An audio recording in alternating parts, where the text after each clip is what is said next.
Thank you, Lord. Hallelujah. Hallelujah. Hallelujah. இயேசு நல்லவர். ஆமென். ஆமென். ஆமென். கர்த்தர் பெரிய காரியங்களை செய்கிறவர். எந்த நாளையும் ஆண்டவருடைய வார்த்தையை கொடுக்கும்படியா ஒரு பிராமண குலத்தில் கலந்தவன், ஆச்சாரமான வாழ்க்கை வாழ்ந்தவன், ஆண்டவருக்கு எங்களுக்கு எந்த விதமான சம்மந்தம் இல்லாமல் இருந்தது. எல்லா இந்திய தீவிரவாதமான இயக்கத்தில் ரொம்ப தீவிரமாக இருந்தவன். இன்னும் குறிப்பாக சொன்னால் கிறிஸ்துவனா 2 கிலோமீட்டர் தள்ளி நிற்கணும், அவன் பூச்சிப்பட்டா கூட பாவம் நினைச்சான். அப்படிப்பட்டவன் தான் ஆண்டவர் இந்த ஐக்கியத்தை கொண்டு வந்து சொல்றது இயேசு நல்லவர். அவர் என்னை தெரிந்து கொண்டது மாத்திரமல்ல, ஒவ்வொரு மாதம் ஒரு வார்த்தையை கொடுத்து அந்த வார்த்தையை பிரசங்கிக்க முடியாத பாக்கியத்தையும் தேவன் கொடுத்திருக்கிறார். அந்த வார்த்தையை போய் பிரசங்கம் பண்ண இடத்துலாம் ஆண்டவருடைய வல்லமை இறங்கிறது அநேக சாட்சிகள் நான் கேட்கணும். ஆண்டவர் வாழ்க்கையில் அற்புதம் செய்தார் என்று அநேக சாட்சிகளை கேட்கிறோம். ஆண்டவர் வாழ்க்கையில் பெரிய மாற்றத்தை உண்டு பண்ணார் என்று அநேக சாட்சிகள் கேட்கிறோம். இன்றைக்கு அப்படிப்பட்ட சாட்சிகளை தேவன் இந்த இடத்துல ஏற்படுத்துவோம். ஆமென். ஆமென். கர்த்தர் பெரிய காரியங்களை செய்வோம். இந்த நாளுக்கு ஆதாரமாக தேவன் கொடுத்திருக்கிற வார்த்தை அது சகரியாவின் புஸ்தகம் 9ஆம் அதிகாரம் 12வது வசனம். சகரியாவின் புஸ்தகத்துல 9ஆம் அதிகாரத்துல நம்பிக்கையுடைய சிறைகளே அரணுக்கு திரும்புங்கள்,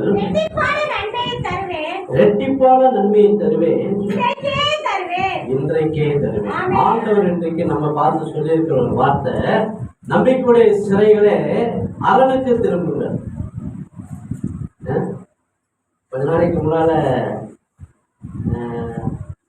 இந்து மதத்திலிருந்து அநேகர் கிறிஸ்துவ ஏற்றுக்கொண்டாங்க, கிறிஸ்துவ மதத்துக்கு போனாங்க. அப்படிப்பட்டவங்கள திரும்பி அவங்க அழைக்கிறதுக்காக, அந்த பழைய மதத்துக்கு அவங்க அழைக்கிறதுக்காக கர்வாப்சி அப்படின்னு ஒன்று சொன்னாங்க.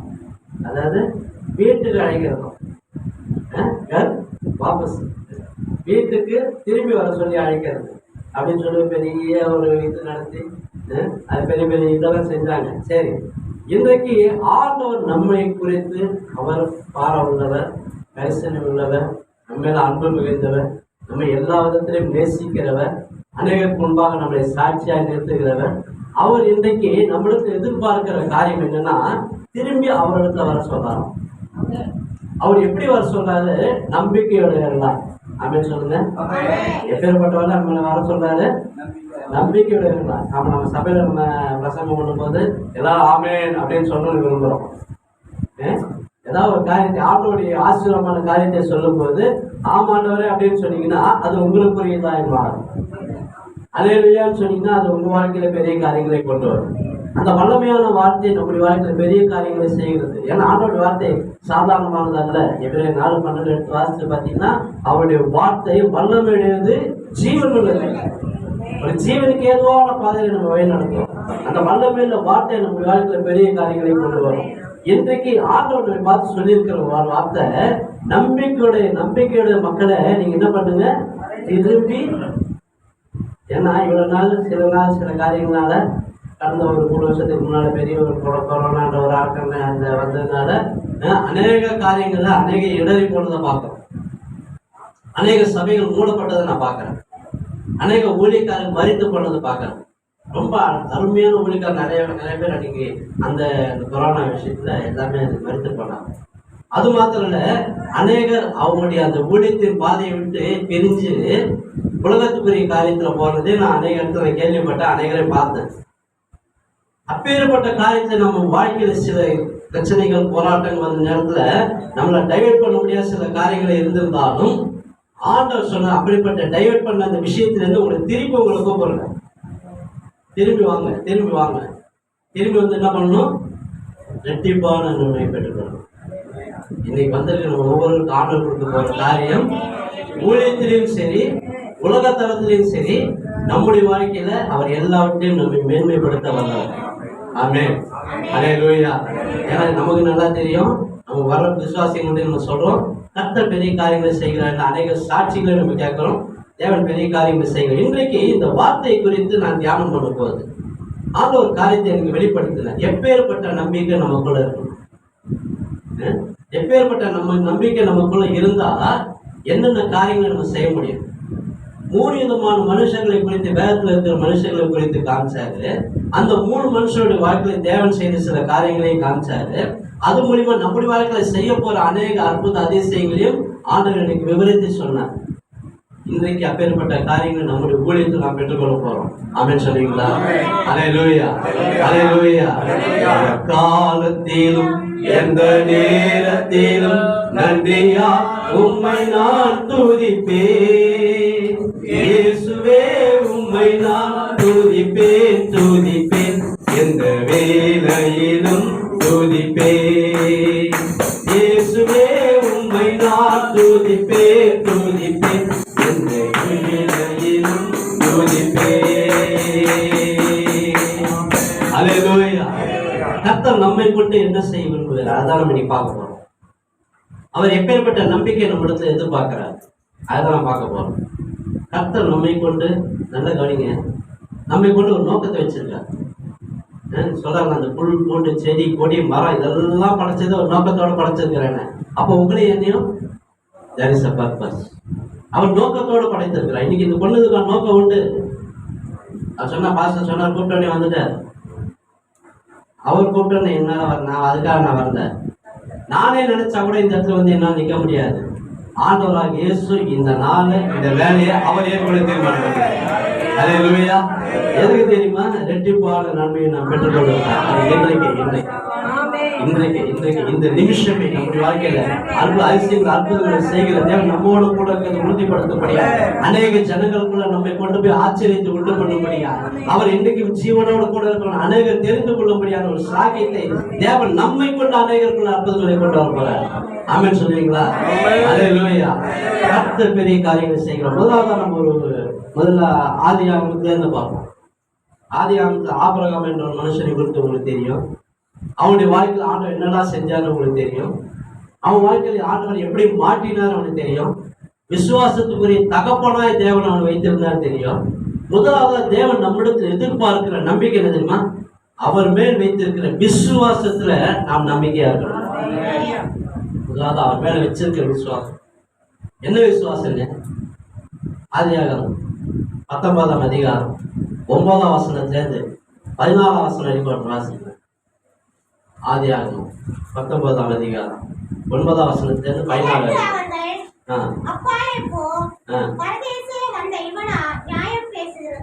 ஆதியாகமம் புஸ்தகத்துல 18ஆம்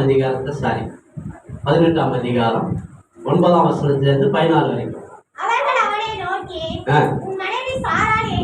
உன் மனைவி சாராள் எங்கே என்று கேட்டார்கள். கூடாரத்தில் இருக்கிற ஆபிரகாம் சொன்னான்.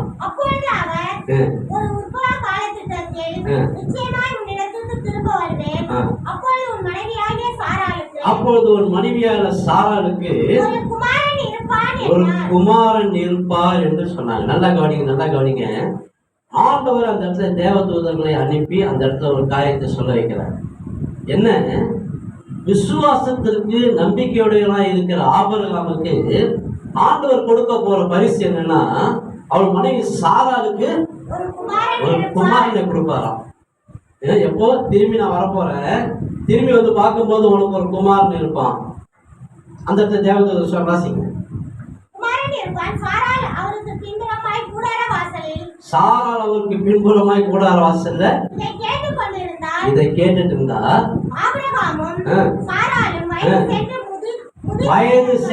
வயது சென்று முதிர்ந்தவர்களாய் இருந்தபடினால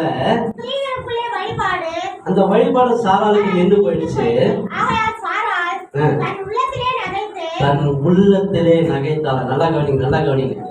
ஆண்டவர் நம்மை கொண்டு செய்ய போற காரியம் அற்புதமா இருக்கும், அதிசயமா இருக்கும். அர்த்தம் பார்க்கும்போது எப்படி நடந்துச்சுன்னு சொல்லக்கூடியதா இருக்கும்.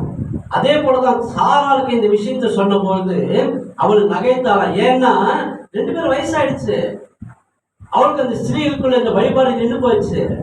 இனிமே இதுக்கு சான்ஸே இல்லையே, எப்படி நடக்கும் அப்படின்னு சொல்லி அவள் சிரிச்சாள். நல்லா கவனிச்சு, நம்முடைய வாழ்க்கையில் மேற்பட்ட காரியங்கள் நடக்கும். ஆண்டவர் சொல்லுவார், இதை நான் வாழ்க்கையில செய்வேன்னு சொல்லுவார். அப்போ அதுக்குரிய காரியங்கள் எதுவுமே அந்த இடத்துல இருக்காது, அதுக்கு தடயங்கள் எதுவுமே இருக்காது. அதுக்கு ஏற்ற காரியங்கள் ஒன்றுமே அந்த இடத்துல இல்லாத பொழுது செய்கிறது தான் அற்புதம். அல்லேலூயா. நம்முடைய ஆண்டவர் மிராக்கிள் ஒர்க்கர் பேர், அதிசயங்களை செய்கிறவர், அற்புதங்களை நடத்துகிறவர். எப்பொழுது முதலாவது நம்மளுக்கு எதிர்பார்க்கிற ஒரு காரியம் அந்த ஆபிரகாமுக்கு இருந்தது போல விசுவாசத்தில் நம்பிக்கையுள்ளவர்களாக நாம் இருக்கும்போது நம்முடைய வாழ்க்கையில இரட்டத்தனையான ஆசீர்வாதத்தை கொடுப்பாராம். உலகத்தரமான காரியத்திலும் சரி, ஆவிக்குரிய ஜீவியத்திலும் சரி, தேவன் நம்மை கொண்டு பெரிய காரியங்களை செய்ய சித்தம் உள்ளவர். அல்லேலூயா, அல்லேலூயா. பார்க்கறதுல இதுல எப்படி நடந்துச்சு, எப்படி சாத்தியமாச்சு அப்படி கேட்கும்படியான பெரிய காரியங்களை செய்வார். ஒரு முறை தூத்துக்குடி என்ற பகுதி, அங்கேருந்து ஒரு சகோதரி எனக்கு ஃபோன் பண்ணாங்க. ஃபோன் பண்ணி என்ன சொன்னாங்க, அண்ணா என்னுடைய தம்பி மருத்துவமனை ஊழியம் செய்யலாம், ஹாஸ்பிட்டல் மினிஸ்ட்ரி பார்க்கலாம். அவன் ஒவ்வொரு ஹாஸ்பிட்டலாக போவாயா, அங்கே இருக்கிற ஆளுக்கெல்லாம் ஜெபம் பண்ணிட்டு வருவான். ஆனால் என் தம்பிக்கு ஒரே ஒரு காரியம் தோணுச்சு, என்னன்னா சில ஹாஸ்பிட்டலுக்கு போய் சில விஷயத்துக்காக ஜெபம் பண்ணும்போது அவன் உங்களுக்கு ஃபோன் பண்ணால் நீங்கள் ஜெபம் பண்ணுவீங்களா அப்படின்னு கேட்டான். நான் சொன்னேன், ஆட்டோ அதுக்காக தான் வச்சிருக்காரு. ஒரு சாக்கடையான ஜீவிதத்தை கொண்டு வந்திருக்காரு, துன்மார்க்க ஜீவிதத்தை வெளில கொண்டு வந்திருக்காரு. எதுக்கு? இன்றைக்கும் அவர் நம்மை கொண்டு பெரிய காரியங்களை செய்கிறார். அதுக்காக சித்தத்துக்காக தான் அவனை கொண்டு வந்திருக்காரு. அது மாத்திரம் இல்லம்மா, என்னைக்கோ போயிருக்கிறவனுக்கு ஜீவனை கொடுத்திருக்கிறத எந்த நேரத்தில் எந்த இடத்துல கூப்பிட்டாலும் போய் ஜெபம் பண்றதுக்காக தான். கண்டிப்பா உங்க தம்பியை ஃபோன் பண்ண சொல்லுங்க, கண்டிப்பா நான் அற்புதம் ஆண்டவர்கிட்ட அற்புதம் செய்ய சொல்லி ஜெபம் பண்ணுறேன். அதே போல அந்த இடத்துல அவங்க ஒரு ஹாஸ்பிட்டல் போயிருக்கான். அங்கேருந்து எனக்கு ஃபோன் பண்ணா, ஐயா நான் சோட தம்பி நான் பேசுகிறேன், நான் ஒரு ஹாஸ்பிட்டலுக்கு வந்திருக்கேன், இங்கே ஒருத்தருக்காக ஜெபம் பண்ணோம், நீங்கள் ஜெபம் பண்ணுவீங்களா? கண்டிப்பாக ஜெபம் பண்ணேன். ஆனால் நான் உங்கள்கிட்ட ஜெபம் பண்ணுறதை விட யாருக்கு ஜெபம் பண்ணணும்னு நினைக்கிறீங்களோ அவங்க காதில் எடுத்து செல்ல வைங்க, நான் ஜெபம் பண்ணேன் அப்படின்னு சொன்னேன். கொஞ்ச நேரத்துக்கு முன்னாடி ஆராதனை வேணும் ஆண்டு ஒரு காரியத்தை எனக்கு வெளிப்படுத்தினேன். நல்லா கவனிங்க. சகோதரர் ஜெபம் பண்ணும்போது ஆராதனை வர்ஷிப் பண்ணும்போது ஒரு காரியத்தை சொல்லி எஸ்ஏகேலுக்கு கொடுத்த அந்த வல்லமை தேவன் நமக்கு கொடுப்பார். அல்லேலூயா. அந்த எஸ்ஏகேலை கொண்டு செய்த காரியங்களை தேவன் நம்மை கொண்டும் செய்வார். ஏன்னா அது எனக்கு திருப்பி ஒவ்வொரு இடத்துக்கு கூட்டத்துக்கு போகும்போது அவர் எனக்கு அதை கன்ஃபார்ம் பண்றாரு. இன்னைக்கு என்ன காரியத்தை சொல்ல வச்சிருக்கிறாரோ அதுக்கு முன்னாடி ஒரு ஆள் வச்சு எனக்கு கன்ஃபார்ம் பண்றாரு. இன்னைக்கு அதே போல தான் எஸ்ஐகேனுடைய காரியங்களை குறித்து நம்ம பார்த்தோம். நல்லா கவனிங்க. அந்த இடத்துல நான் சொன்னேன், நீங்க அந்த பர்டிகுலர் யாருக்கு ஜெபம் பண்ண நினைக்கிறீங்களோ அவங்க காலில் கொண்டு போய் செல்ல வைங்கன்னு சொன்னேன். அவர் காலில் கொண்டு போய் செல்ல வச்சிருக்காரு. அப்ப ஜெபம் பண்ணும்போது ஆவியான என்னோட கூட இடைப்பட்டார். நம்முடைய பலவீனத்துல அவர் நமக்காக பருந்து பேசுகிறார். ஜெபம் பண்ணும்போது இந்த வார்த்தையை நான் சொல்றேன், ஆண்டவரே அன்னைக்கு எஸ்ஐகேனுடைய வாழ்க்கையில எல்லாம் உலர்ந்து போன எலும்புகள் எல்லாம் உயிரடைஞ்சுதாங்க. செத்து போன எலும்பெல்லாம் உயிரோட வெளில வந்துச்சு. அதே போல ஒரு அற்புதத்தை இந்த மகளுக்கும் நீங்க செய்வீங்கப்பா அப்படின்னு சொல்லி ஒரு விசுவாசத்தோட ஒரு ஜெபம் பண்ணிட்டு சரி நான் வச்சுட்டேன். 4 நாள் கழிச்சு அந்த சகோதரி எனக்கு ஃபோன் பண்ணாங்க. நான் கேட்டாங்க, அண்ணா என்னுடைய தம்பி ஒரு நாள் ஹாஸ்பிட்டல் இருந்து ஃபோன் பண்ணானே, அப்போ அந்த பேஷண்ட் என்ன நிலைமை இருந்தார் உங்களுக்கு தெரியுமான்னு கேட்டேன். நான் சொன்னேன், எனக்கு என்ன தெரியும், நான் வந்து ஊழியக்காரன், ஜோசியக்காரன் கிடையாது. ஜோசியக்காரன்னா சொல்லலாம் எங்க நடக்குது எது நடக்குது, அதில் நான் ஜோசியக்காரன் வச்சுட்டேன், நான் ஊழியக்காரன். எங்கேருந்து போனோம் எங்கன்னு தெரியும். நான் இங்கே இருக்கிற மெட்ராஸில் இருக்கிறேன், அவர் ஃபோன் பண்ண தூத்துக்குடியில் இருக்காரு. என்ன நடந்துச்சு, எங்கே போனார், என்ன நடந்துச்சு? அவங்க சொன்னாங்க ஒரு ஹாஸ்பிட்டலுக்கு போயிருந்தார். ஹாஸ்பிட்டலுக்கு போகும்போது என் தம்பிக்கு வந்து ரொம்ப சீரியஸ்ன்னு சொல்லி தான் ஃபோன் வந்துச்சு. ஆனால் அங்கே போய் பார்க்கும்போது அந்த பேஷண்ட் செத்து போயிருந்தான். உண்மையாக அந்த பேஷண்ட்டோட சுற்றி அவங்க சொந்தக்காரங்க இன்னும் அழுத்துட்டு இருக்கிறாங்க. அந்த வேலையை தான் என் தம்பி அந்த இடத்துல போயிருக்கிறான். அங்கே போனவங்க தான் உங்களுக்கு ஃபோன் பண்ணியிருக்கிறான், ஒருத்தருக்கு ஜெபம் பண்ணுன்னு சொல்லியிருக்கிறான். நீங்கள் அப்போ அந்த செல் எடுத்து அவருடைய காதில் வைன்னு சொல்லியிருக்கீங்க. அப்போது அந்த மனுஷனுக்குள்ள இந்த விசுவாசம் பாருங்க என்ன பண்ணியிருக்கான் தெரியுமா, அந்த செத்து போன குணத்தோட காதில் எடுத்து பேசியிருக்கேன். இந்த பக்கத்துல ஜபம் ஆண்டவர் ஆவியான என்னோட ஏற்பட்டு அவருக்கு அந்த ஜெபம் பண்ண வைக்கிறார். என்ன ஜெபம் பண்றாரு, அங்க எல்லாம் செத்து போன எலும்புல உயிரோட எழுதி ஐயா ஜெபம் பண்ணி முடிச்சிருந்து அந்த செத்து போன பொண்ண உயிரோட எழுந்துச்சு. கர்த்தர் பெரிய காரியங்களை செய்கிறார். அவர் சமீபத்துக்கு மாத்திரம் தூரத்துக்கு இங்கிருந்து பண்ற ஜபம் அமெரிக்கால எஃபெக்ட் ஆகும். கர்த்தர் பெரிய காரியங்கள் செய்ய சித்தம் உள்ளவர். அதுக்காக தான் இன்னைக்கு நம்ம வாழ்க்கையில அந்த விசுவாசத்தை தேவன் எதிர்பார்க்க. அந்த சகோதரர்கள் எப்பேற்பட்ட விசுவாசம் இருக்கு பாருங்க. நம்ம செஞ்சிருப்போமா? ஒரு செத்து போன பணத்தை கால் எடுத்து செல்வ வச்சிருப்போமா? அந்த விசுவாசத்துக்கு தேவன் பரிசு கொடுக்கும். கர்த்தர் பெரிய காரியங்கள். இன்னைக்கு நமக்கு இந்த வேலையில நமக்கு என்ன தேவைன்றது அவருக்கு தெரியும், நமக்கு என்ன செய்யணுன்றது அவருக்கு தெரியும், நம்ம எப்படிலாம் வைக்கணுன்றது அவருக்கு தெரியும். அந்த காரியங்களை செய்கிறதுக்கான இரட்டத்தனையான ஆசீர்வாதத்தை கொடுக்கறதுக்காக தேவன் இந்த வேலையில நம்மளை தடுத்து வச்சிருக்கிறார். அல்லேலூயா. அன்றைக்கு ஆபிரகாமுக்குள்ள இருந்த விசுவாசம் சாராளுக்குள்ள அப்ப இல்லாம போச்சு. அவன் நகைத்து சிரிச்சா. அவன் சொன்னா நம்ம திரும்பி வரும்போது ஒரு குமாரன் அளிப்பார். அதே போல ஆதியாகமம் 21ஆம் அதிகாரம் முதல் வசனத்தை எடுத்து வாசிச்சு பார்த்தீங்கன்னா அந்த இடத்துல வேத வசனம் சொல்லுது, கர்த்தர் தாம் சொல்லியிருந்தபடியே சாராளுக்கு பேரு கடாட்சமானார்.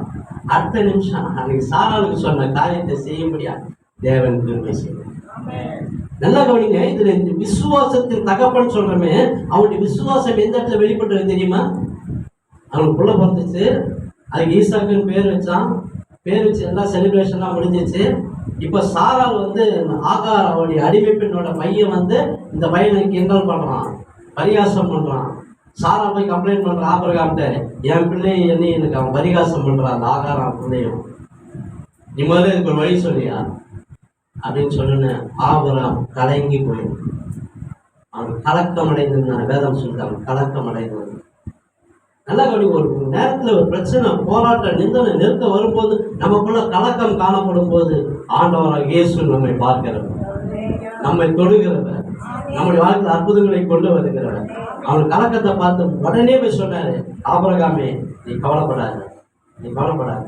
அந்த ஈசாக்கு அவன் எது கலங்கினான்னா, எனக்கு ஆகாரோட பிள்ளையா இவன் பிடித்த பிள்ளையா, என்ன பண்ற ஏது பண்ற, ஒரே கன்ஃபியூஷன். அந்த கன்ஃபியூஷனால அவன் கலக்கம். இப்ப ஆண்டவர் கிளீன திட்டம் தெரியுமா அவன்கிட்ட சொல்றாரு, ஈசாக்கு இடத்துல உன்னுடைய சந்ததி விளங்கும். 12ஆம் வசனம் அப்படிதான் சொல்லுது. வாசிக்க 21:12.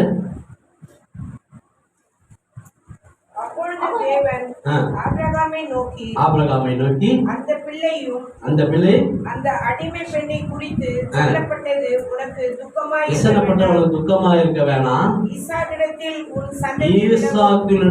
உன் சந்ததி விளங்கும். ஆண்டவர் சொன்னதுதான்.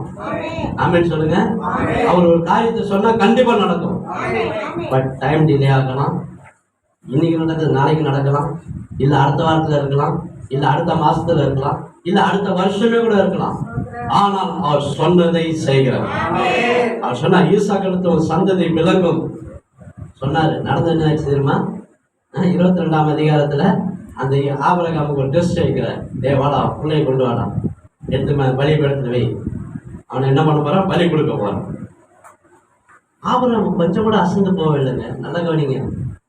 அவனுக்கு தெரியும் எனக்காக எல்லாவற்றையும் கரிசனவில்லை தேவன், எனக்கு வாக்கு கொடுத்த தேவன், அந்த வாக்கு தத்தத்தை நிறைவேற்ற வல்லவர். அந்த விசுவாசம் அவனுக்குள்ள இருந்துச்சு. எடுத்துமே அங்க வீடானா எடுத்துமே கொண்டு போய் வைக்கலாம், விறகு கட்டையில வைக்கலாம், எல்லாத்தையும் ரெடி பண்ணிட்டான். அடுத்த நிமிஷம் கால் வருது, அவன் பிள்ளை மேல கைய போடாது, அந்த பிள்ளை மேல கைய போடாது. ஆபிரகாமே, இந்த அளவுக்கு உன்னுடைய விசுவாசத்தை காமிச்சல, உனக்கு நான் பரிசு கொடுக்கப்பா, இரட்டத்தனையான ஆசீர்வாதம். அல்லேலூயா, அல்லேலூயா. கர்த்தர் நம்மை கொண்டு பெரிய காரியங்களை செய்ய. எப்ப தெரியுமா? அந்த ஆபிரகாமுக்கு இருந்ததை போல விசுவாசத்தின் ஆவி, நம்பிக்கை நமக்குள்ள இருக்கும் போது நம்மை கொண்டு பெரிய காரியங்களை செய்ய முடியும். அதுதான் நீ கொண்டு வந்து நம்பிக்கையுடைய சிறைகளே, வாங்க வாங்க வாங்க வாங்க வாங்க, திரும்பி வாங்க. உங்களை கொண்டு தேவன் பெரிய காரியங்களை செய்வார். உங்களை கொண்டு ஒரு பெரிய அசைவை உண்டாக்குவார். நீங்க இருக்கிற பகுதியில், நீங்க இருக்கிற சபையில கர்த்தர் உங்களை கொண்டு பெரிய காரியங்களை செய்து இன்றைக்கும் ஜீவனோடு கூட நிரூபிக்க போறார். ஆமென் சொல்லுவீங்களா? அல்லேலூயா, அல்லேலூயா. அதிசயங்கள் செய்கிறவர் நம் நடுவில் இருக்கிறார், அற்புதங்கள்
நன்மைகளை செய்கிறவர். ரோமருக்கு எழுதின புஸ்தகத்துல 4ஆம் அதிகாரத்துல 17ஆம் வசனத்தை எடுத்து வாசிச்சு பார்த்தீங்கன்னா வேதம் சொல்லுது, தேவன் நம்மை கொண்டு அதிசயங்களை செய்கிறவர். Thank you daddy. தகப்பனா ஏற்படுத்தி எழுதியிருக்கிறபடி தான் விசுவாசத்தோருமாய் மரித்தவர்களை உயிர்ப்பித்து இல்லாதவர்களை இருக்கிறதை போல அழைக்கிற தேவனுக்கு முன்பாக நமக்கு எல்லாருக்கும் ஆமா இல்லாதவர்களை இருக்கிறவர்களை போல அழைக்கிறோம். கர்த்தர் நம்மை கொண்டு பெரிய காரியங்களை செய்ய சித்தம் உள்ளவர். இன்றைக்கு ஆபிரகாமுக்குள்ள இருந்த அதே விசுவாசத்தின் ஆவி நம்மிடத்தில் எதிர்பார்க்கிறார். அதே 18ஆம் வசனம் வாசிங்க. உன் சந்ததி இவ்வளவாய் இருக்கும் என்று சொல்லப்பட்டபடியே அநேக ஜாதிகளுக்கு தகப்பனா என்று சொல்லுவதற்கு நம்புவதற்கு ஏதுவாக எதுவுமே இல்லை. நல்லா கவனிங்க, நம்புவதற்கு ஏதுவா எதுவுமே இல்லை. எங்க வாழ்க்கை செத்து போன வாழ்க்கை. என் மனைவி கல்யாணம் ஆனது ஒரு 10 வருஷம் படாத பாடுபட்டா.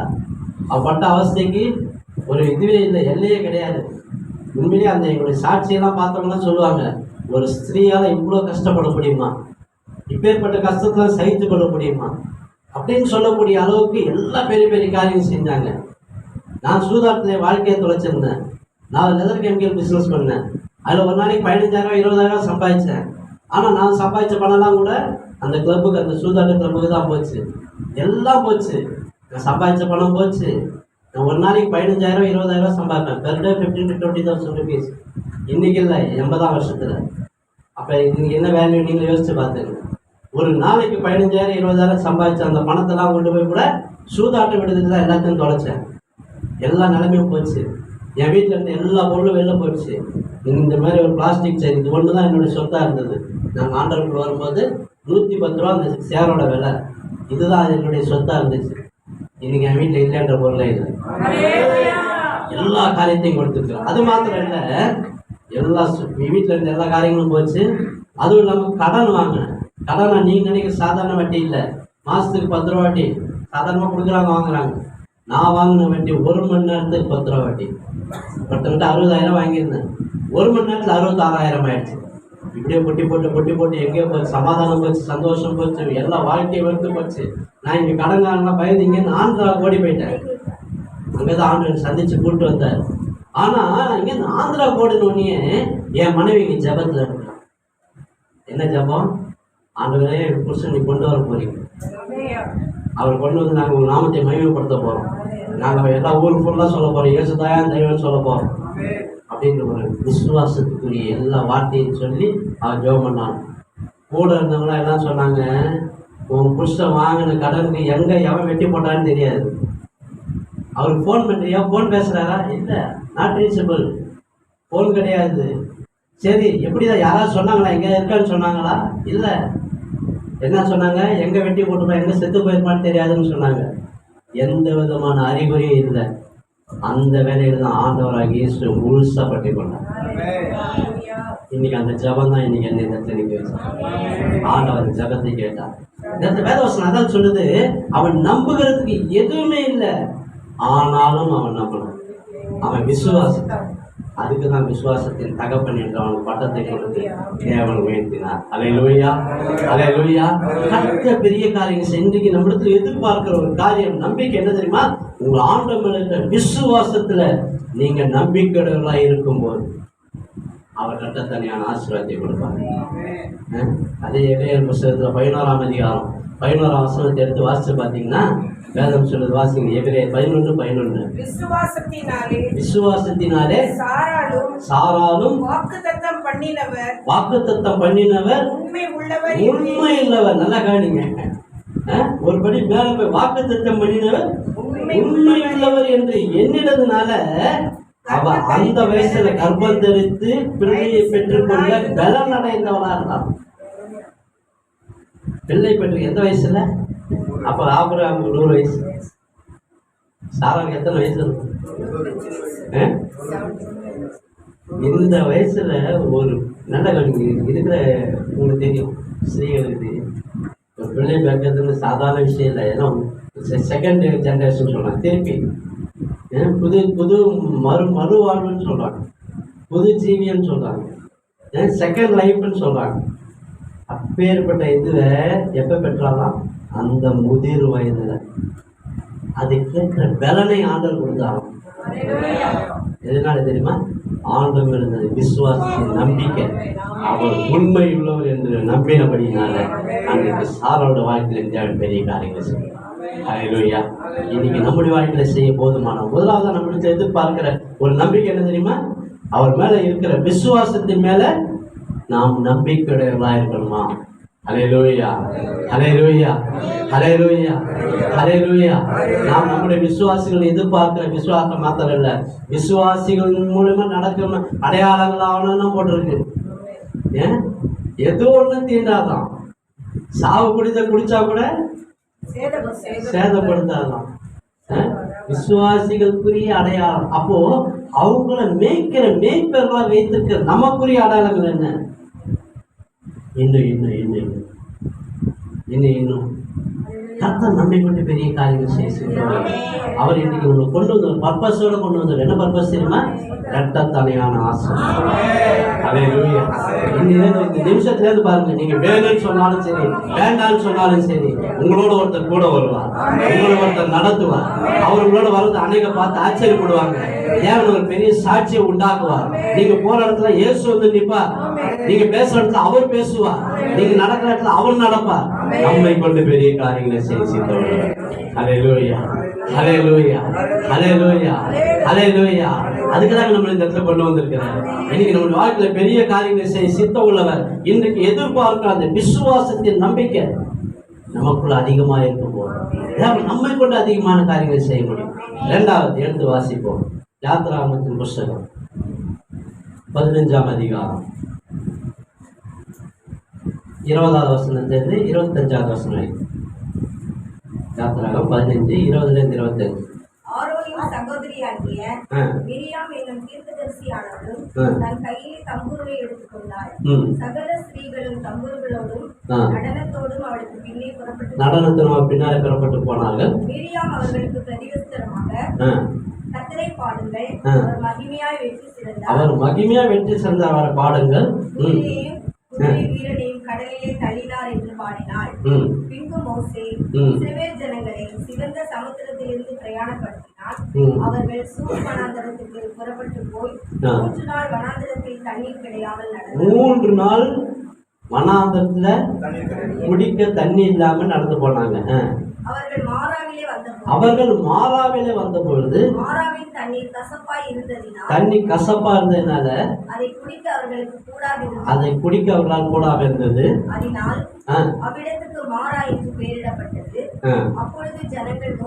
அப்பொழுது ஜனங்கள் மோசேக்கு விரோதமாக இருந்து என்னத்தை குடிப்போம்னு சொன்னாங்க. மோசே கர்த்தரை நோக்கி கூப்பிட்டான். நல்ல கவனி. மோசேயோட வாழ்க்கையில அநேக முறை வேதத்துல சொல்லப்பட்டிருக்கிறது ஒரு காரியம், ஒரு பிரச்சனை, ஒரு போராட்டம், ஒரு நிந்தனை, ஒரு நெருக்கம் வரும்போது அடுத்த நிமிஷம் ஜெபிக்கிறவனா இருக்கும். அடுத்த நிமிஷம் ஆண்டவர் கூப்பிடுறவனா இருந்தான். ஆண்டவர் சொன்ன அவன் எனக்கு சிநேகிதன், அவனோட முகமுகமாய் பேசுவேன்னு சொன்னான். அவன் அந்த அளவுக்கு அவனோட ஒரு நல்ல ஐக்கியம் பாரு. நம்ம எந்த ஐக்கியத்துல இருக்கு கேட்டா தேவ ஊழியர் ஐக்கியத்துல. இந்த ஐக்கியம் தேவைதான். ஆனா இதோட முக்கியமான ஐக்கியம் தேவனோட ஐக்கியம். ஆமா, அந்த ஐக்கியம் நம்முடைய வாழ்க்கையில அற்புதங்களை கொண்டு வரும்.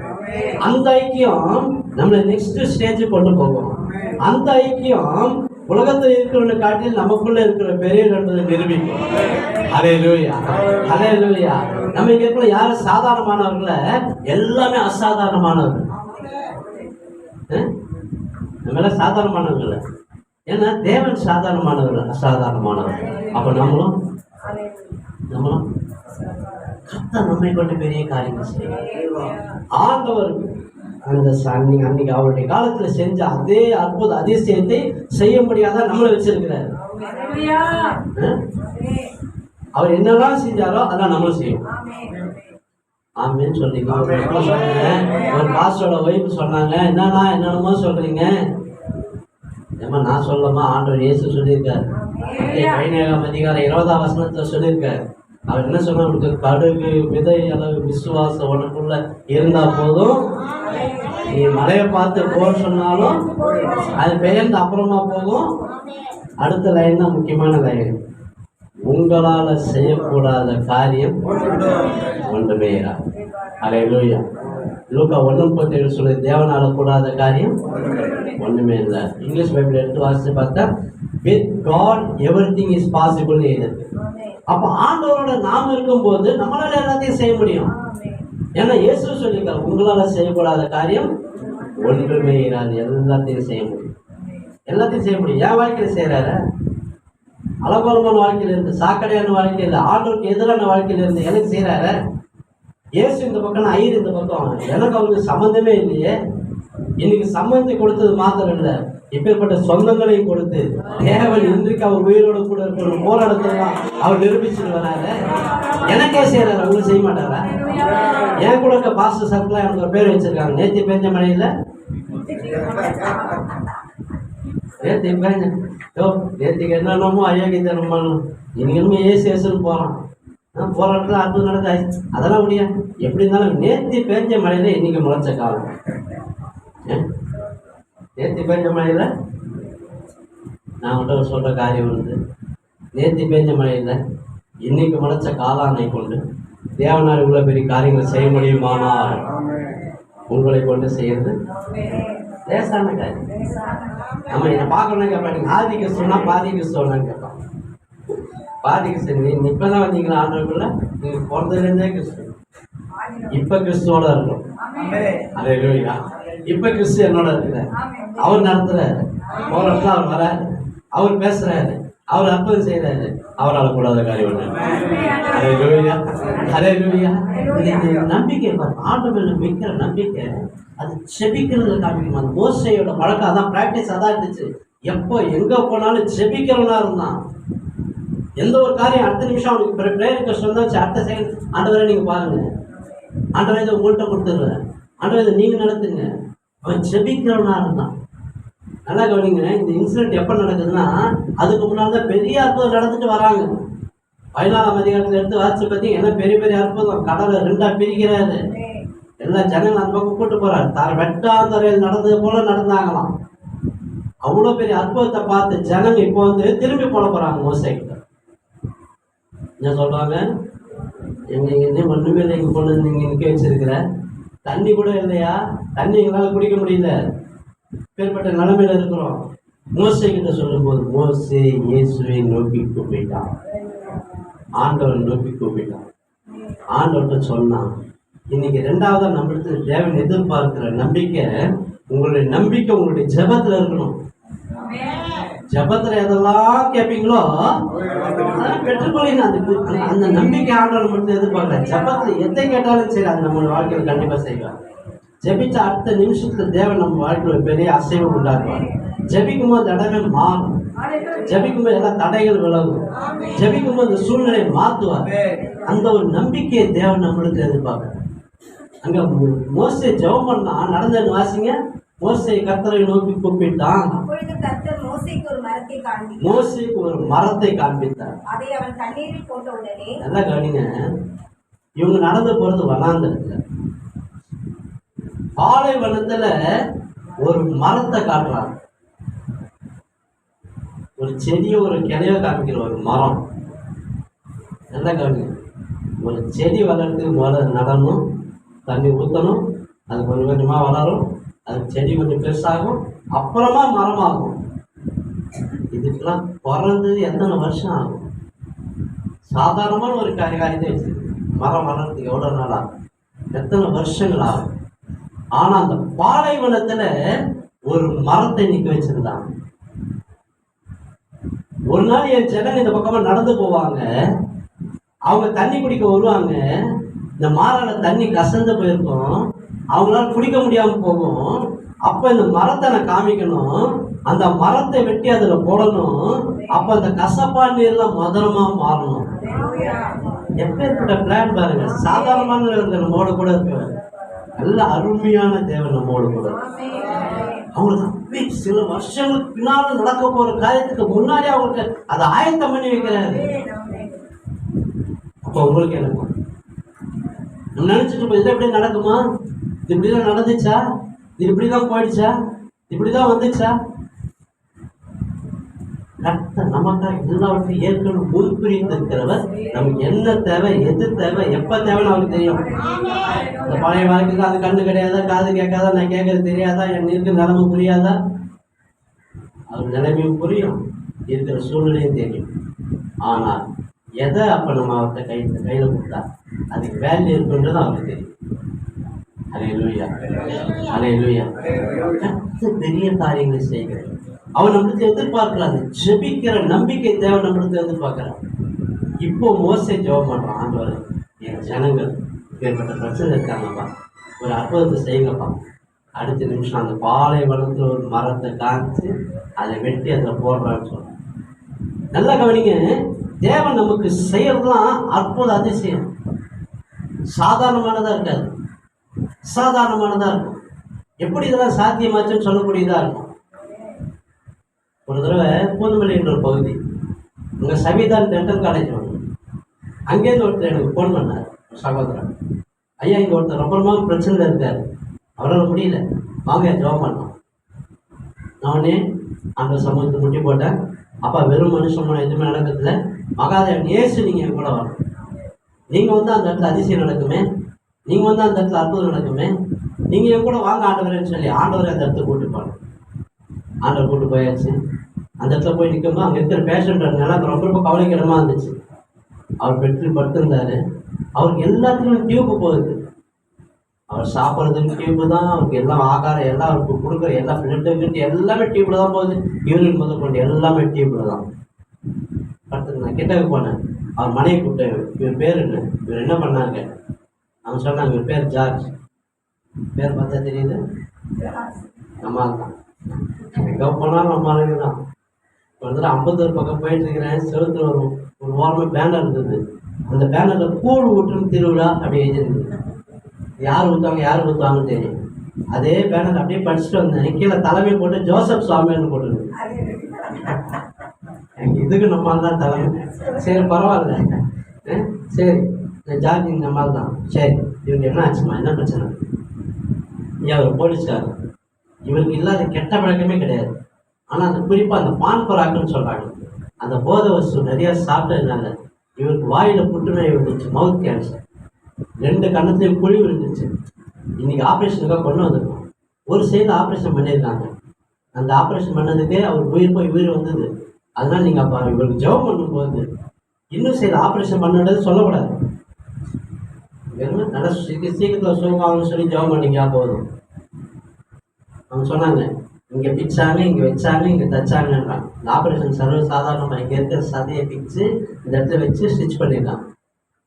சரி ரைட் சொன்னேன். ஆண்டவரே மகனுக்கு என்ன நிலைமைன்னு தெரியாது, எல்லாம் உங்களுக்கு தெரியும், எல்லாம் மாறணும், அவ்வளோதான். நல்ல கவனிங்க, ஆண்டவர் பற்றி எதுவும் கருத்தான ஜெபம். எதுக்கு ஜெபம் பண்ணோம்? அந்த கரெக்டாக அந்த காரியத்தை சொல்லி ஜெபம் பண்ண. ஆண்டவரே இந்த வியாதி இந்த நிமிஷத்தில் சுகமாகணும் சொல்லி ஜெபம் பண்ண நடக்கும். என் வாழ்க்கையில் செய்கிறாரு, உலகத்தில் செய்ய மாட்டார். அவர் எல்லாருக்கும் அவர் பார்வையில் எல்லாமே ஈக்குவல் தான், சரிசமமானவங்க தான். யாரும் மேலாம் சொல்லுவாங்க பெரிய ஊழிகள் சின்ன ஊழிகளில், பெரிய ஊழிகள் சின்ன ஊழிகளே கிடையாது, எல்லாம் ஈக்குவல் தான். நம்ம அவருக்கு எந்த அளவுக்கு இம்பார்ட்டன்ஸ் கொடுக்குறோமோ அந்த அளவுக்கு அவர் நமக்கு இம்பார்ட்டன்ஸ் கொடுக்கணும். நம்ம எந்த அளவுக்கு அவரை பார்க்குறோமோ அந்த அளவுக்கு அவர் நம்ம பார்ப்பார். இதுதான் டிஃப்ரென்ஸ். கவனி சீக்கிரத்தில் எல்லாம் சுகமானாங்க சொல்லிட்டு கீழே இறங்க மாட்டேன். வெளில வரணும். என் கூட அவன் ஜார்ஜோட பையனை என் கூட வந்தான். கேட்டேன், டாக்டர் சுகமாகறதுக்கு எவ்வளோ நாள் ஆகும்னு சொல்லியிருக்கேன். ஐயா இப்போ ஒரு சைடில் பண்ண ஆப்ரேஷன் வந்து நல்லா கீழே ஆகணும்னா ஒரு 15 நாள் ஆகும்.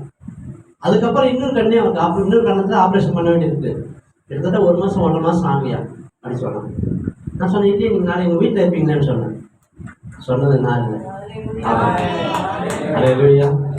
அவர் சொல்ல ஆகும், அவர் கட்டளை நிற்கும். அந்த அந்த ஜெபத்துக்குள்ள வல்லமே பாருங்க. அந்த நிமிஷம் ஆண்டவர் எல்லாம் முடிஞ்சு போச்சு. மறுநாள் காலையில் வீட்டில் எனக்கு ஃபோன் வருது, ஐயா நாங்கள் வீட்டுக்கு திரும்பி வந்துட்டேயான்னு சொல்கிறாங்க. எனக்கு ஒன்றுமே புரியல. பண்ண ஆப்ரேஷன் 15 நாள் ஆகும், திருப்பி இன்னொரு சில ஆப்ரேஷன் கிட்டத்தட்ட 1 மாதம் 1.5 மாதம் ஆகுன்னு சொன்னாங்களே, எப்படி இன்னைக்கு வீட்டுக்கு வந்தீங்க? அவங்கள்ட்ட கேட்டால் அவங்க சொல்கிறாங்க, நைட் ரவுண்ட்ஸ் போகிற டாக்டர் வந்தாராம், வந்து இந்த ஆப்ரேஷன் பண்ண இடத்த பிரித்து பார்த்தாராம், அந்த இடத்துல ஆப்ரேஷன் பண்ணதுக்கான அறிகுறியே தெரியலன்னு சொன்னாங்க. அல்லேலூயா. கர்த்தர் பெரியவர். நம்ம ஜெபத்துக்கு பதில் கொடுக்கிறவர். அவர் நம்ம ஜெபத்தை கேட்கிறவர். ஜெபத்துக்கு பதில் கொடுக்கிறவர் மாத்திரம் இல்லை, அநேக பார்க்கும்போது ஒரு ஆச்சரியமான சூழ்நிலை உண்டாக்குகிறவர். அதுக்கப்புறம் கொஞ்ச நாள் கழிச்சு அதே பிரதர் ஃபோன் பண்ணேன், ஐயா எப்படி ஜார்ஜ் எப்படி நல்லா இருக்காரா? இல்லை அவர் அடிக்கடி அந்த ஹாஸ்பிட்டல் போயிட்டு வராரியான்னு. எனக்கு தூக்கி வாரி போடுது. யோவான் 8:32 சொல்லுது, குமாரனை விடுதலை ஆக்கினா மெய்யான விடுதலை ஆச்சா? இவரே திருப்பி அங்கே போறாரு. ஐயா இருங்க, பதட்டப்படாதீங்க. அங்கே அந்த ஹாஸ்பிட்டலுக்கு வந்து ஜப்பான்லேருந்து சைனாலேருந்து சில டாக்டர்ஸ்லாம் வராங்களாம். வரும்போது இவருக்கு எப்படி ஆச்சு அப்படின்னு சொல்லி இவர் எக்ஸ்பிளைன் பண்ணுறதுக்காக கூப்பிட்டு போகிறாங்களாங்க.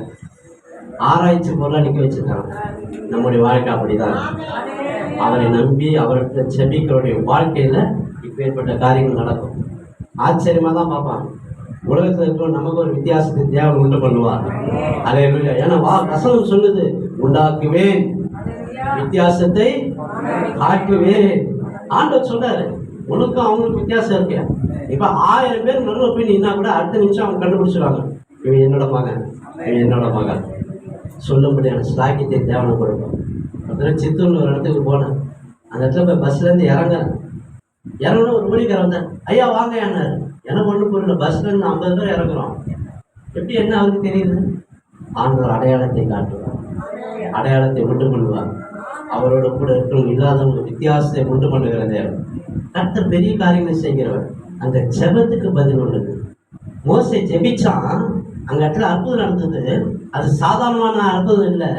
ஆண்டவர் ஏற்கனவே அந்த ஜனங்களுக்காக தீர்மானம் பண்ண ஒரு அற்புதத்தை ருசிக்கும்படியான ஒரு பெரிய காரியத்தை செய்தார். பெரிய காரியத்தை என் தேவன் செய்தார். அதிசயங்கள் செய்தால் லேசான காரியம் அவருக்கு. அற்புதம் செய்தால் லேசான காரியம். ஆனால் அவன் எதிர்பார்க்கிற அந்த நம்பிக்கை நமக்குள்ள ஜபாவி இன்னும் நாளுக்கு நாள் பெருகணும். இன்னைக்கு நாள் நாளுக்கு நாள் பெருகணும். நாம் ஜெபிக்க ஆண்டவர் ஒவ்வொரு ஆளுங்களாக கொண்டு வர. ஒரு சபையில் 10 பேருக்கு கவலைப்படாது. ஏன்னா அவனை சீசராக்கி நம்ம வெளில அமைச்சிருப்போம். கவலைப்படாது. ஒரு சபையில் 1000 பேர் என்ன ஃபோன் பண்ண போல கேட்பான். ஊழியத்துக்கு வரும்போது, ஐயா நீங்கள் எத்தனை பேர் இருந்தால் வருவீங்க? எல்லாம் என்ன கேட்குறாங்க. அதான் கேட்குறேன், எத்தனை பேர் இருந்தால் வருவீங்க? நான் பாஸ்டர் நீங்கள் உங்கள் ஒய்ஃப் இருக்கீங்களா? உங்கள் பசங்க இருந்தால் விளையாடுறப்பா, நீங்கள் உங்கள் ஒய்ஃப் 2 பேருக்கு உட்காருங்க, நான் வரேன். அல்லேலூயா. அவ்வளோதான். ஆண்டவர் 5 பேர் எடுத்தது என்ன கொண்டு போயிருக்காரு. 50,000 பேர் எடுத்து பிரசங்கம் பண்ண வச்சு. அவருக்கு நம்பர்ஸ் முக்கியம் இல்லை, மெம்பர்ஸ் தான் முக்கியம். அவர் ஆண்டவரோட இருக்கிறோமா, அதுதான் முக்கியம். இத்தனை பேர் இருக்கிறாங்க காட்டுறது முக்கியம் இல்லை. ஆண்டவர் நம்மை கொண்டு பெரிய காரியம் செய்யணும்னு அவர் நம்மளுக்கு எதிர்பார்க்கிறேன். 2வது ஒரு தகுதி, செபிக்கிறதுல நம்பிக்கையுடையவர்களா இருக்கும். 3வது காரியத்தை எடுத்து வாசிப்போம். பரிசுத்த லூக்கா எழுதின சுவிசேஷம் 5ஆம் அதிகாரம்.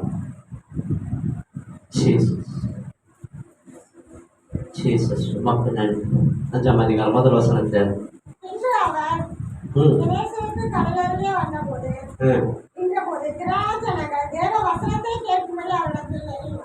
நல்லா கவனிங்க. படிக்கும்போது எல்லாம் யோசிப்பீங்க, நமக்கு தெரியாதாது. இதைத்தான் நம்ம நிறைய பேர் பிரசங்கம் பண்ணியிருக்கிறோம். நிறைய தடவை சபையில் பிரசங்கம் பண்ணியிருக்கிறோம். எல்லாருக்கும் தெரிஞ்ச ஒரு காரியம் தான். பைபிள் இல்லாத பற்றி நம்ம பேச முடியாது, இருக்கிறத தான் பேச போகிறோம். ஆனால் இன்றைக்கு இது ஒரு ரிமெம்பரன்ஸ், நமக்கு ஞாபகப்படுத்துகிற ஆண்டவர். இந்த சம்பவத்தில் இதெல்லாம் நடந்திருக்கு, அவனுக்குள்ள இதெல்லாம் இருந்தது, அதனால அவன் வாழ்க்கையில் இப்படிப்பட்ட காரியங்கள் செஞ்சேன் அப்படின்னு சொல்லி ரிமெம்பரன்ஸ் தான். இப்போ அதோட தான் பெரிய விஷயம் என்ன தெரியுமா? இதெல்லாம் பார்த்தது தான். ஆனால் ஏசாயா 43:19 சொல்லுது, இன்றைக்கு ஒரு புதிய காரியத்தை நம்முடைய வாழ்க்கையில் செய்ய போறோம். அல்லேலூயா. அது எப்படி இருக்கு தெரியுமா? அது வனாந்தரத்துல வழிகளை உண்டு பண்ணுகிறதா இருக்கும், அவாந்தர வெளியில் ஆறுகளை உண்டாக்குகிறதா இருக்கும். சாதாரணமான காரியத்தை செய்யவில்லை, இதெல்லாம் நமக்கு தெரிஞ்சதுதான். ஆனா இன்றைக்கு ஒரு புதிய காரியத்தை நம்ம பார்க்க போறோம். இன்றைக்கு நம்முடைய வாழ்க்கை பெரிய காரியங்கள் தேவன் செய்ய போறார். ஒரு பெரிய வழியை தேவன் நம்முடைய வாழ்க்கையில உண்டாக்க போறார். நம்ம ஊழியத்திலையும் உலக வாழ்க்கை ரெட்ட தனியான ஆசீர்வாதம். வாசிங்க. இந்த இடத்துல அந்த இடத்துல நின்ற போது இயேசு அந்த இடத்துக்கு வந்தாரு.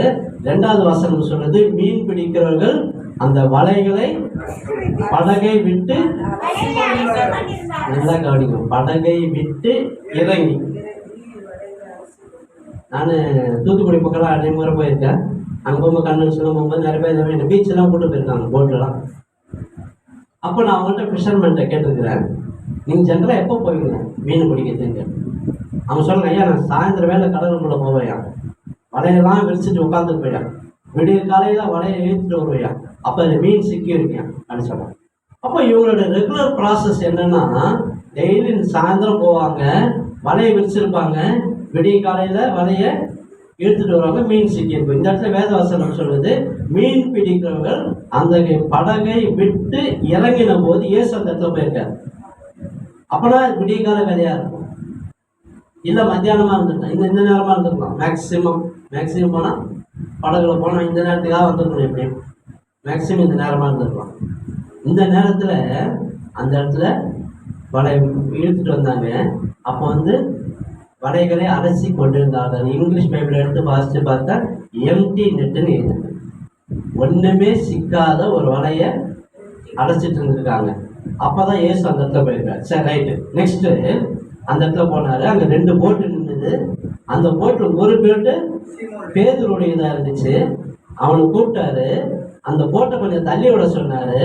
அந்த போட்டு மேலே ஏறி நின்னாரு. இப்போ பிரசங்கம் பண்றாரு. பிரசங்கம் பண்ணி முடித்த பின்பு சீமோனை நோக்கி பார்த்தா. அப்படின்னா என்ன அர்த்தம்?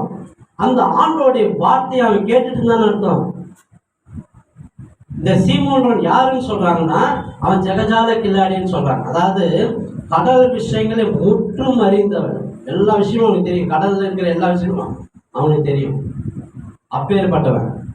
அந்த காலத்துல ஒருத்தன் போட்டு வச்சிருந்தானா அட்லீஸ்ட் கோடீஸ்வரனா இருந்திருப்பான். ஒரு நல்ல வசதி படைச்சவன், எல்லா கடல் விஷயங்களும் தெரிஞ்சவன். இந்த வேலையில அவன் அந்த இடத்துல நின்று ஆண்டோடைய வார்த்தையை கேட்டுட்டு இருக்கான். ஆண்டோடைய வார்த்தையை கேட்கும்போது அவனுக்குள்ள இருந்த எல்லா பெருமை, விடுப்பு, எல்லா தேவையில்லாத காரியங்கள் எல்லாம் அவன் விட்டு ஓடிடுது. ஏன்னா ஆண்டோடைய வார்த்தை ஒருத்தனுக்குள்ள போச்சுன்னா அவனை எல்லா விதத்திலையும் பக்குவம் அடைஞ்சிடும்.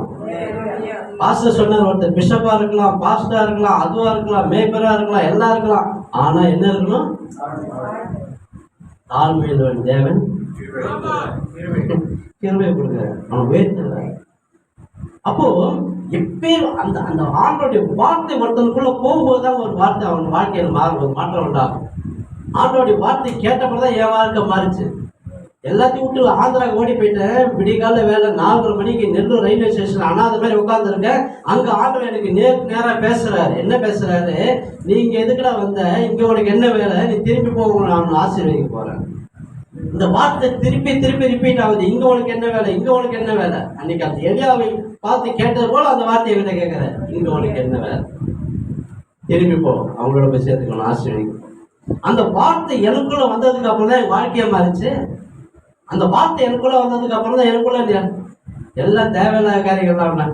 ஜாதியில பெரிய ஜாதி, ஆஹா, எல்லாம் நான் பிறந்ததுலேருந்து கோடீஸ்வரன். எங்கள் வீட்டில் எல்லாருமே ஒரு கிருபை. பிறந்ததே இந்த நிமிஷம் வரைக்கும் ஆண்டவர் எனக்கு எந்த சின்ன ஒரு பிறக்கூட நல்லா சொபிஸ்டிகேட்டடாக வச்சுட்டாரு. அவசரப்பட்டதான் என் ஒய்ஃப் தான்.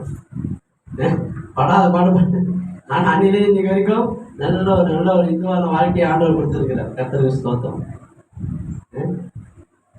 நல்ல பெரிய ஜாதி எல்லாம் சொல்ற, பெரிய ஜாதின்னு சொல்றான். பெரிய ஜாதி, ஆகா, நான் ஐலாந்து பெரிய ஜாதி, இப்பதான் பெரிய ஜாதி. ஒரு சகோதரி கேட்கறா, என்னென்னமோ பேசுறீங்கண்ணா.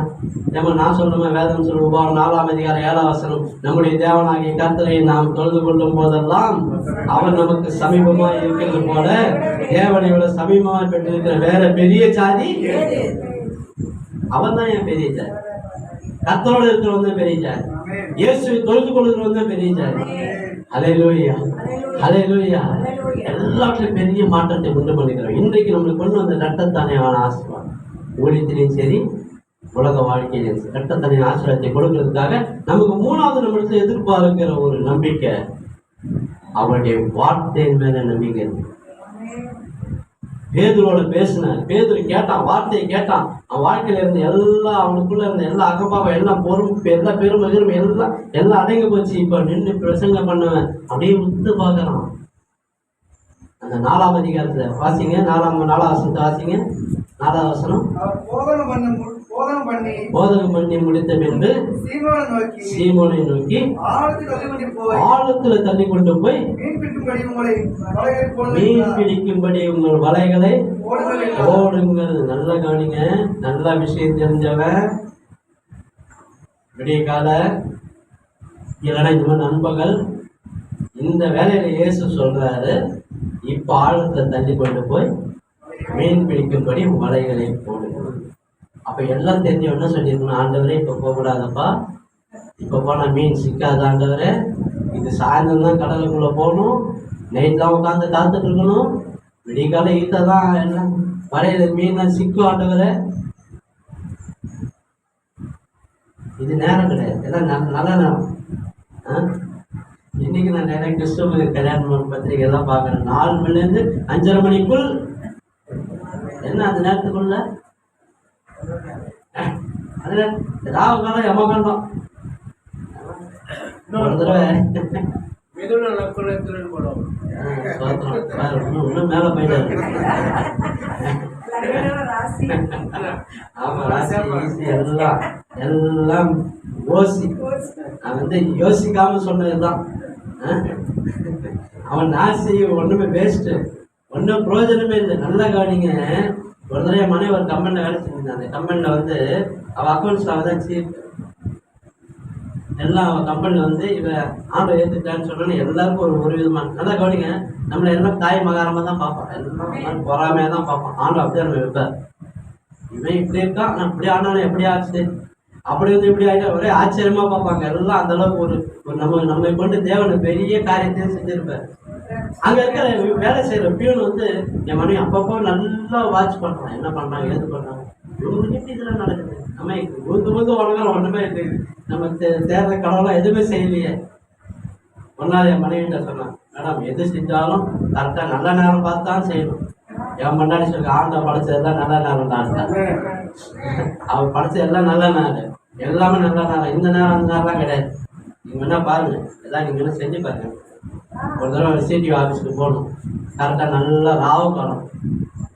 அப்போ தான் கிளம்பி நம்ம ராவு காலம்டா கிளம்புறேன்டா, சரி ஒரு நேரம் ஆகும். சிடிஓ ஆஃபீஸ் போனோம், உட்காந்து அன்றைக்கி தான் யாருமே இல்லைங்க. உட்காந்து க்ளீனாக அந்த பர்டிகுலர் ஆளை கூப்பிட்டு எல்லாம் அவங்க என்ன வேலைக்கு போனாலும் அந்த வேலையை இமீடியட்டாக சேங்ஷன் பண்ணி கையெழுத்து போட்டு கையில் பேப்பர் கேட்கணும். ராவு காலத்துக்குள்ளே உள்ளே வந்துட்டா ஆஃபீஸ் இருக்காடா. இப்போ என்ன டைம் பார்த்தியா மேடம், ராவு காலம் பார்த்தீங்களா, போன எவ்வளோ சீக்கிரத்தில் திரும்பி 10 செவத்துல கம்மி திரும்பி வந்துட்டீங்க பார்த்தீங்களா. சும்மா வரல, வேலையை முடிச்சுன்னு வந்துருக்கேன்.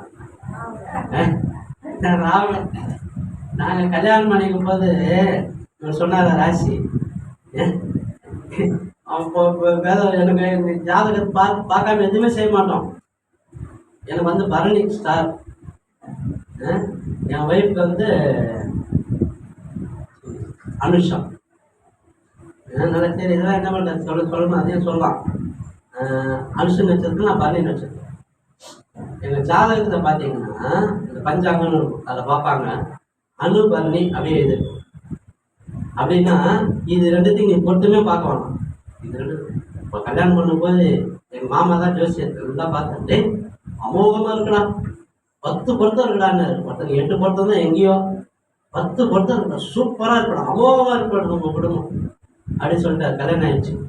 பிரச்சனை வந்துச்சு, நான் தான் ஓடி போயிட்டேன். என்ன பண்ண ஏது பண்ணுன்னு தெரியல, நான் உயிரோட இருப்பேனா இருக்க மாட்டேன்னு தெரியல. அதே மாமாட்ட திருப்பி பஞ்சாங்கத்தை திரும்பி காமிச்சு ஜாதகம் காமிச்சிருக்க, மாமா இது பாருங்க. அவர் சொன்னார், இதுக்கு சேர்த்தியே இல்லைங்கிறார், இதுக்கு சேராதுங்கிறார். யோ நீ தானே எனக்கு கல்யாணம் பண்ணி வச்ச, எல்லாம் கல்யாணம் பண்ணி குழந்தை பெற்றாச்சு, ஒரு பொண்ணு வந்தாச்சு, இப்போ சேர்த்தி இல்லைன்னு சொல்றீங்க. இதெல்லாம் அம்பக், எல்லாம் பொய் புரட்டு. எந்த விதத்துலையும் எந்த ராசியும் சரி, எந்த இதுவும் நம்ம வாழ்க்கையை அமைத்து கொடுக்காது. ஆண்டவர் தான் நம்ம வாழ்க்கை, ஆண்டவரை இயேசு நம்முடைய வாழ்க்கையை மாற்ற முடியும். அவர் நமக்கு நேரத்தை வச்சிருக்காரு, இந்த நேரத்தை இவனுக்கு செய்யணும் அவர் வச்சிருக்கலாம். அதனால இது நல்ல நேரம், இவன் அந்த நேரம் நல்ல நேரம், இப்ப போகக்கூடாது ஆண்டவரை, நைட்டு தான் போகணும் பேதுரு சொல்லல. நல்லா கவனிங்க, 4வது வசனத்துல கடைசி லைன் வாசிங்க. உங்கள் வலைகளை போடுங்கள் என்றார். வலைகளை போடுங்கள் என்றார். நல்லா கவனிங்க. ஆண்டவர் இப்போ அந்த இடத்துல பார்க்கும்போது ஒரு கூட்டம் இருந்திருக்கு. ஏன்னா பேதர் ஒருத்தன் தனியா மீன் பிடிக்க போயிருக்க மாட்டான், அவனுக்கு ஒரு டீம் இருந்திருக்கும். ஒருத்தன் வலையை போடணும், ஒருத்தன் இழுக்கணும், ஒருத்தன் அதை கட்டணும், இதை கட்டணும், ஒரு டீமாக தான் போயிருப்பாங்க உள்ள போகும்போது. அந்த இடத்துல டீமாக தான் இருக்காங்க. இப்போ சொல்றாரு, ஆழத்தை தள்ளி கொண்டு போய் வலைகளை போடுங்கள். அடுத்த வசனம் சொல்லுது, ஆகியரே ராம் முழுக்க பிரயாசப்பட்டோம், ஒன்றுமே எனக்கு கிடைக்கல, ஆகிலும் உம்முடைய வார்த்தையின்படியே இந்த வார்த்தைன்றது ஆண்டவர் ரொம்ப ரொம்ப பெரியமா இருக்கு. ஆகிலும் உங்களுடைய வார்த்தையின்படி லாஸ்ட் அந்த லைன் இந்த கடைசி என்ன சொல்லுது, வலையை போடுகிறேன் என்றார். வலைகளை போடுகிறேன். அவர் சொல்லும் போது போடுங்கள். கூட்டம் இருந்திருக்கு. விசுவாசம் இல்லாத மாறுபாடுள்ள சந்ததிகள்லாம் எல்லாம் ஓடி போயிடுச்சு. இப்ப அவன் வார்த்தை மட்டும்தான் சொல்றான், ஆண்டவர் உங்களுடைய வார்த்தையின்படி வலையை போடுறாங்க. அந்த வார்த்தைக்கு இம்பார்ட்டன்ட் கொடுத்தான். இப்ப போடுகிறேன்னு சிங்குலர், உலகம் இருந்துச்சு. போடுகிறேன்னு சொன்ன அவன் போட்டான். மீன் வலை கிழிந்து போகத்தக்கதான மிகுதியான மீன்களை பிடிப்பான். அது மாத்திரம் தான் சைகை, அவன் கூட்டாளிகள்லாம் சைகை காமிச்சுட்டே வாங்கலாம் வாங்கலாம் எல்லாரையும் கூப்பிட்டுருக்கான். இப்போ 2 படகுகள் அமிழத்தக்கதான மீன்களை பிடித்தார்கள். எந்த 2 படகு எந்த இப்பதான் போட்டு இடம் ஓடி வரானுங்க, மீன் பார்த்து ஓடி வரான். 2 போட்டு அமிழந்த அளவுக்கு மீன் பிடிச்சாங்க. இப்போ இதெல்லாம் நடந்துச்சு. 10வது வசனம் சொல்லுது, 11வது வசனம் சொல்லுது, அவன் இதெல்லாம் பெரிய விஷயம் நினைக்கல, எல்லாத்தையும் தள்ளி விட்டு வேறொரு ஆசை இல்லை இயேசு ராஜா உண்மை தவிர அப்படின்னு சொல்லி என்ன பண்ணான், ஆண்டவரே எனக்கு இதெல்லாம் பெருசு இல்லை, நீங்க தான் பெருசு ஆண்டவரேன்னு சொல்லி அவர் பின்னால போனானா. ஒண்ணுமே இல்லாத வெறும் பல அடைச்சிட்டு இருந்த வாழ்க்கையில அற்புதம் நினைச்சு, அதிசயம் நினைச்சு, ஆசீர்வாதம் கிடைச்சது. அவன் சொன்னா எனக்கு இதெல்லாம் பெரிய ஆசீர்வாதம் இல்ல, நீங்க தான் என்னுடைய பெரிய ஆசீர்வாதம், நீங்க எனக்கு போதும் ஆண்டவர். என் வைஃப் பார்த்து இன்னைக்கு நீங்க போய் கேட்டா கூட இந்த உலக ஆஸ்தி அந்தஸ்து இது அது எல்லாம் உனக்கு வேணுமா, இயேசு வேணுமா கேட்டா எனக்கு இயேசு தான் வேணும்னு சொல்லுவாங்க. ஏன்னா எங்களுக்கு தெரியும் அவர் யார், எங்களை மாற்றினவர் யார், எங்களை நடத்துறவர் யார், இன்னைக்கு எங்களோட கூட இருக்கிறவர் யார். அறிஞ்சிட்டோம். இந்த இடத்துல அந்த பேதுரு அந்த வார்த்தையை நம்பி அவன் ஆண்டவருக்குள்ள போனான். ஆண்டவனுடைய இரத்தத்தனை ஆசீர்வாதத்தை கொடுக்கு. அல்லேலூயா. அப்போஸ்தலர் 2ஆம் அதிகாரம் 41வது வசனம் சொல்லுது, இவங்கெல்லாம் எல்லாம் தண்ணி அடிச்சாங்க, புலம்பிட்டு இருக்கிறானுங்க, இவங்கெல்லாம் பேச தெரியாது, ஒன்றும் தெரியாது, எல்லாம் புலம்புறானுங்கன்னு சொல்லி ஏசு அந்த இடத்துல பேதுரு போய் நின்று பிரசங்கம் பண்றான். 3000 பேர் ரட்சிக்கப்பட்டான். அப்போஸ்தலர் 4ஆம் அதிகாரம் 4ஆம் வசனத்தை எடுத்து வாசிச்சு பாருங்க. அவன் போய் பிரசங்கம் பண்றான், 5000 பேர் ரட்சிக்கப்பட்டாருங்களாம். அதே அப்போஸ்தலர் 5ஆம் அதிகாரம் 14ஆம் வசனம் எடுத்து வாசிச்சு பாருங்க. திரளான ஜனங்கள் இயேசு ஏற்றுக்கொண்டார்கள் என்று எழுதப்பட்டிருக்கு. அதுவிட பெரிய ஆச்சரியம் ஒன்று நடந்துச்சு. அதே அப்போஸ்தலர் 5:15 எடுத்து வாசிச்சு பார்த்தீங்கன்னா, அவன் ரோட்ல நடந்து போகும்போது அவன் நிழற்பட்டால் சுகம் உண்டாகும் என்று சொல்லி அநேக வியாதியஸ்தர்களை படுக்கையில படுத்து வச்சிருந்தாங்க. அல்லேலூயா. இதுக்கெல்லாம் காரணம் என்ன தெரியுமா, அவன் அந்த ஆண்டவருடைய வார்த்தையை நம்பினான். அந்த வார்த்தையை நம்பினான். அந்த காரியத்தை அவன் செய்யும் போது ஆண்டவன் வாழ்க்கையில பெரிய மாற்றத்தை உண்டு பண்ணினார். அவனை கொண்டு பெரிய அசைவை உண்டாக்கினார். அவனை மனுஷர்களை பிடிக்கிறவர்களாய் மாற்றினார். தேவன் அற்புதங்களை செய்தார். அவர் சொன்னதை செய்கிறவர். இன்னைக்கு நம்மளை பார்த்து அவர் சொல்லியிருக்கார், நம்பிக்கையுடைய சிலைகளே அல்ல. ஒரே ஒரு காரியத்தை சொல்றேன். நான் ரட்சிக்கப்படுறதுக்கு முன்னாடியே நான் இந்த கோளாறான வாழ்க்கை ஆண்டவருக்கு போகிறதுக்கு முன்னாடியே என் மனைவியோட தங்க வந்து ஒரு கிறிஸ்துவனை லவ் மேரேஜ் பண்ணிட்டு போயிட்டா. அது மூலயமா ஆண்டவர் என் குடும்பத்துக்கு இயேசு அவர் இன்ட்ரடியூஸ் ஆனார். என் சகலைய மச்சன்சி தான் இயேசு எங்களை இன்ட்ரடியூஸ் பண்ணாங்க. அப்போ என் மனைவி வந்து ஆண்டவர் இதை பண்ணிக்கிட்டா. சொன்னேன், என்ன நடக்குது ஏது நடக்குது, எனக்கு நிறைய சம்பாதிக்கிறார், ஆனால் காலையில் பார்த்தா மூட்டையை தலையில் துண்டு போட்டு வராரு, என்ன ஆச்சு ஏதாச்சுன்னு தெரியல, என்ன பண்ணுறாருன்னு தெரியல. அப்போ என் மனைவியோட தங்கச்சி சொல்லியிருக்கா, நீ ஆண்டவர் பிடிச்சிக்கோ, ஆண்டோட ஜெபம் பண்ணு, ஆண்டவர் வாழ்க்கையில் அற்புதம் செய்வார் சொல்லி சொல்லி சொல்லி அவர் ஆண்டவரோட வயலான். இந்த வேலையை தின்மார்க்கு ஜீவி இன்னும் ஜாஸ்தி ஆயிடுச்சு. பார்வோடு எழுத கடினப்படுத்துறது போல இன்னும் இன்னும் இன்னும் என்னுடைய காரியங்களும் ஜாஸ்தி ஆச்சு. அப்போ கூட என் மனைவி கூப்பிடுவா, காலைல வாங்க சபைக்கு போறாங்க, எங்க இயேசு ரொம்ப ரொம்ப நல்லவங்க, வாழ்க்கையை மாற்றுவாருங்க, வாழ்க்கையில் தேவையில்லாத நம்ம விட்டு ஓடி போயிடுங்க, கூப்பிட்டு போவா, சபைக்கு போவா. சபைக்கு நானும் கூட போவேன். ஆனால் போகும்போது கண்டிஷன் போட்டு போவேன், சபை முடிஞ்ச உடனே எனக்கு ஒரு 5000 தேவை, நீ தருவியா?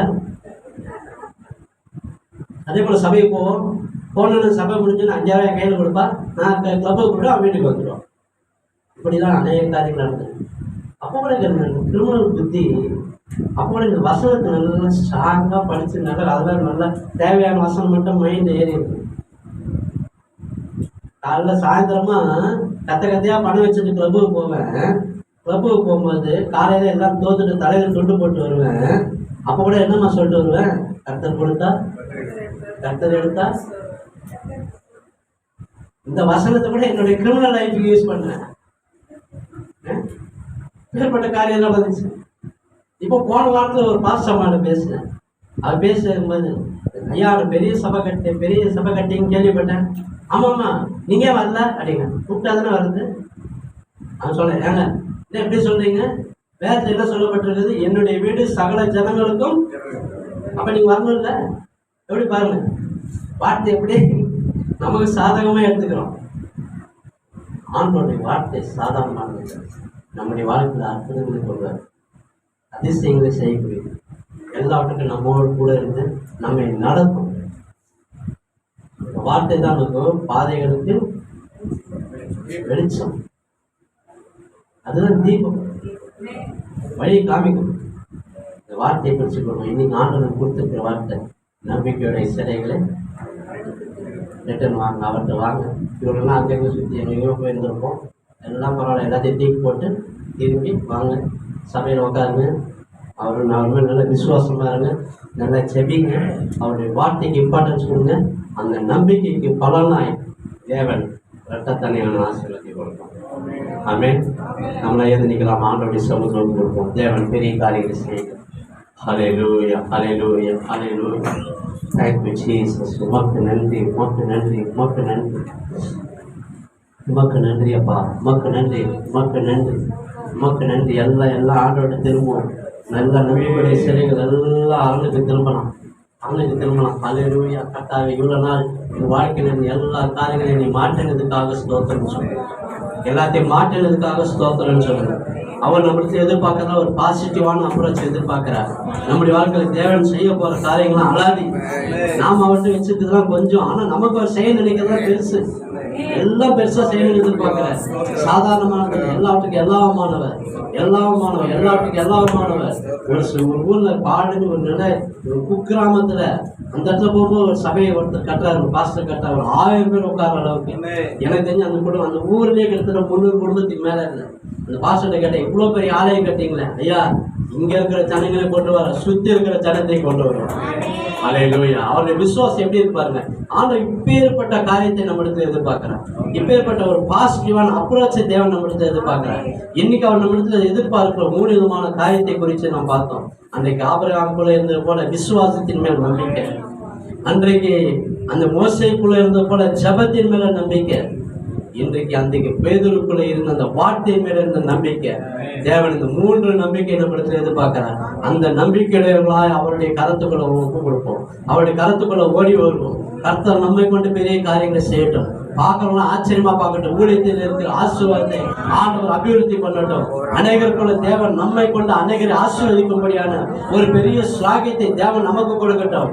தேவன் நம்ம அநேகருக்கு நம்ம எதிர்பார்க்கறது இல்லை, நம்ம அநேகருக்கு கொடுக்கும்படியான ஒரு பெரிய காரியத்தை தேவன் நம்முடைய வாழ்க்கையில செய்ய சித்தவனவர் தான் இன்னைக்கு நம்மளை தட்டு கொண்டு வந்திருக்காரு. அல்லேலூயா, அல்லேலூயா.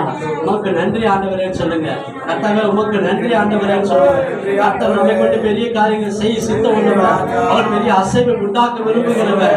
அவர் நம்மளுக்கு எதிர்பார்க்கிற காரியத்துல நாம் அவருக்கு விட்டு கொடுப்போம், ஆண்டவருடைய கருத்துல ஒப்பு கொடுப்போம். கர்த்தர் இன்னைக்கு நம்மை கொண்டு பெரிய காரியங்களை செய்யட்டும். அல்லேலூயா, அல்லேலூயா. உமக்கு நன்றி ஆண்டவரே சொல்லுங்க, உமக்கு நன்றி அப்பான்னு சொல்லுங்க. ஆண்டவரே, எங்களுக்கு நீ சொல்லிக் கொடுத்த எல்லா நன்மையான காரியங்களுக்காக உமக்கு நன்றி அப்பான்னு சொல்லுங்க.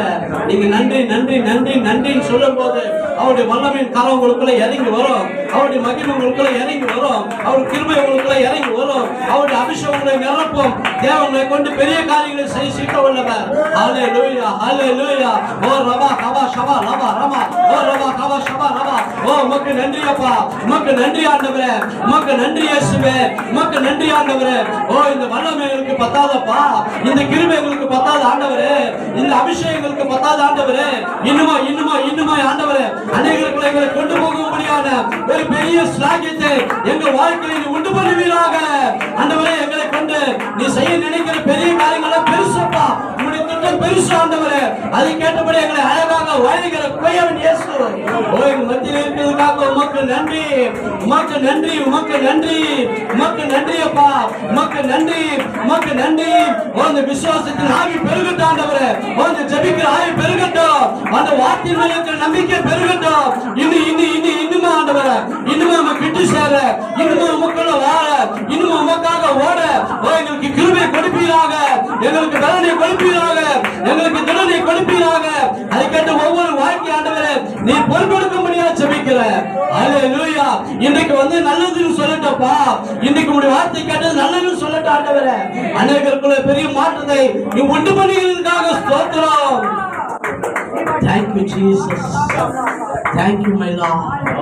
உமக்கு நன்றி, உமக்கு நன்றி, உமக்கு நன்றி, உமக்கு நன்றி, உமக்கு நன்றி, உமக்கு நன்றி, உமக்கு நன்றி.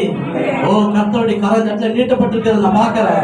அவருடைய வல்லமை இறங்கி வருகிறது நான் பார்க்கிறேன். நம்ம ஒவ்வொருவரும் புடம்பிடும்படியா, ஒவ்வொருவரும் பலப்படுத்தும்படியா ஆவியார் ஒவ்வொருவரையும் தொட்டு கொண்டிருக்கிறத நான் பார்க்கிறேன். கர்த்தருடைய கரம் பலத்த குருகம் நீதிமாக அதுக்குள்ள ஓடி சுகமாயிருப்பான் என்று வேதாசனம் சொல்லுதப்பா. Oh, thank you Jesus. Thank you my Lord. உமக்கு நன்றி, உமக்கு நன்றி, உமக்கு நன்றி, உமக்கு நன்றி, உமக்கு நன்றி, உமக்கு நன்றி, உமக்கு நன்றி அப்பா, உமக்கு நன்றி இயேசுவே, உமக்கு நன்றி இயேசுவே. வாருங்க என் நேசரே, வயல்வெளிக்கு போவோம். வாருங்க என் நேசரே, வயல்வெளிக்கு போவோம்.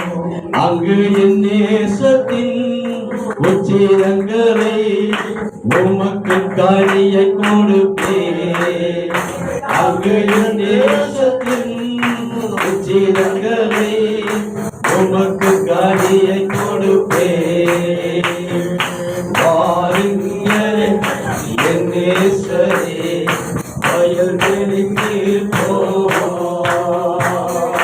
வாருங்க நேசரே, வயல்வெளிக்கு போவோம்.